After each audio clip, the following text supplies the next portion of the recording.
Good day. In the kitchen again. Let's make coconut curry tofu. This is not everybody's cup of tea, but it's quite delicious. Now, I'm going to put the recipe right here. Pause it and do a screenshot. So I got to say, if you guys are going to be cooking with tofu at all, even once or twice, it's worth $20-$30 to get a tofu press. Now, you can get and put down a towel and a baking sheet and a weight and do all that stuff, but it's good to press the tofu out. All right, so there it is, pressed out. And it got some water out of there. So this goes straight into the refrigerator for 1 hour. All right, it's been an hour. Look at all the liquid that came out of that. So you take a look at that. It's definitely a lot firmer, more compact, a lot of liquid out. So let's get this cubed up into bite-sized pieces and into the frying pan and get it frying.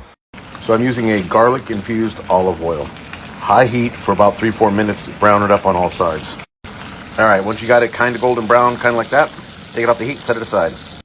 All right, separate saucepan. Get your curry paste in. Add your coconut milk. You're going to stir this consistently for about 3, 4, maybe 5 minutes. Just reduce it down, get a thicker consistency. All right, now that you get a thicker base, add your final ingredients. Turn the heat back on low, bring it up to temp, and let it simmer for about a minute. Then turn it off and add your tofu. So tofu is added. Maybe let it sit a minute. It's really up to you, 2-3 minutes. It's going to absorb a little bit, but not much. It's more the texture. So I can't construct this because this is actually going to a friend and it has to be constructed tomorrow.